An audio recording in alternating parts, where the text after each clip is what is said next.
అన్న నమస్తే, మీ పేరన్నా? నా పేరు రామాయణం కోటి అండి. అన్న ఏం చేస్తారు? నేను సాఫ్ట్వేర్ ఇంజనీర్ అండి. ఏంటన్నా ఒక సాఫ్ట్వేర్ ఇంజనీర్గా చెప్పండి, ఈ రోజున 10th క్లాస్ ఫలితాలు వచ్చినాయి కదా, ఏంటి ఎలా ఫీల్ అవుతున్నారు ఒక ఎడ్యుకేటెడ్ పర్సన్గా? చాలా గర్వంగా ఉందండి. అంటే గవర్నమెంట్ స్కూల్స్లో కూడా పిల్లలు ఎంత బాగా చదువుతున్నారు, ఇంత పెద్ద మార్కులు వస్తున్నాయని చెప్పి తెలుసుకోవడానికి చాలా ఆనందంగా ఉంది. ఇప్పటిదాకా ప్రైవేట్ స్కూల్స్కి వెళ్ళాలి, ప్రైవేట్ స్కూల్స్లోకి వెళ్తేనే మార్కులు వస్తాయి అనే ఒక మాటను తీసేసి గవర్నమెంట్ స్కూల్ పిల్లలు కూడా 596 మార్కులు తెచ్చుకున్నారంటే చాలా ఆనందంగా ఉంది.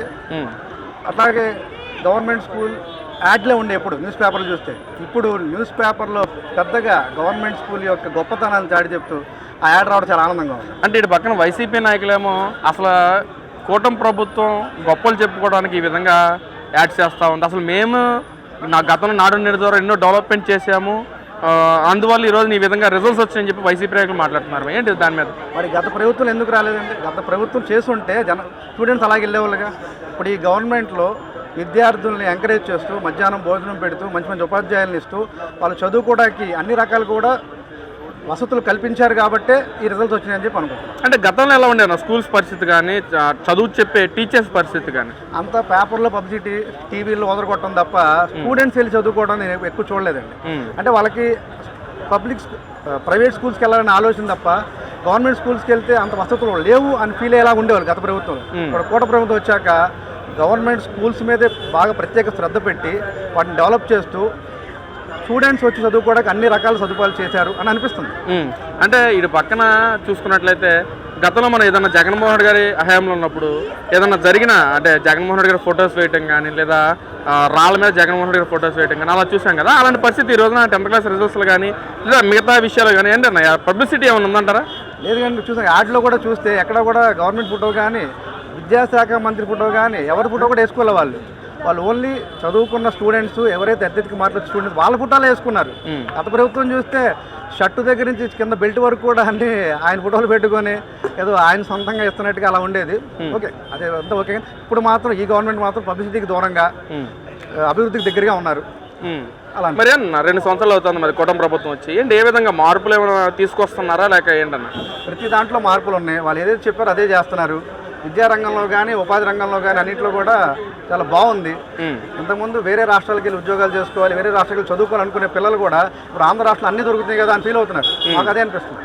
అంటే ఇటు పక్కన అమరావతి విషయంలో కూడా అసలు అక్కడ ఏం జరుగుతుందో ప్రజలకు చెప్పలేకపోతున్నారు కూటమి ప్రభుత్వ నాయకులు.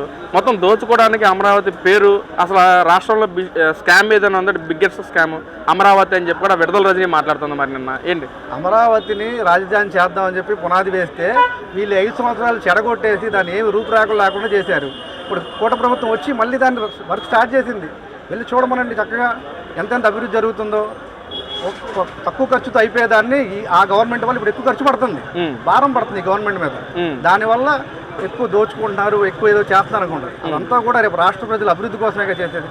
కాబట్టి కుటుంబ ప్రభుత్వం కరెక్ట్గా చేస్తుంది అనేది జనాల్లో. అంటే ఇక్కడ గతంలో మనం చూసుకున్నట్టయితే కూటమి నాయకులంతా వైజాగ్లో రుషికొండ ప్యాలెస్ కట్టేశారు జగన్మోహన్ రెడ్డి అని చెప్పి మాట్లాడారు. మరి అదే విధంగా చంద్రబాబు నాయుడు గారు ఇక్కడ ఒక ప్యాలెస్ కట్టుకుంటున్నాడు అమరావతిలో, అందరు దోచుకుని అని చెప్పి అంటున్నారన్నా ఏంటి? రుషికొండ ప్యాలెస్ ఆయన పర్సనల్ కోసం కట్టుకున్నాడు, ఆయన జీవితం కోసం కట్టాడు. కానీ ఇక్కడ అమరావతి అనేది ప్రజల కోసం, ప్రజా రాజధాని నిర్మిద్దామని చెప్పి చేస్తున్న అభివృద్ధి అది. అలాంటి దాని మీద బురద జల్లడం తప్ప ఇక తెలుసు కానీ వాళ్ళు ఎంతసేపు ఏంటంటే బురద జల్లాలి, అభివృద్ధి లేదు అని చూపించాలి అనే కాన్సెప్ట్ తప్ప దేన్ని మెచ్చుకోవడం అనేది ఆ పార్టీకి రాదు ఇప్పటికి.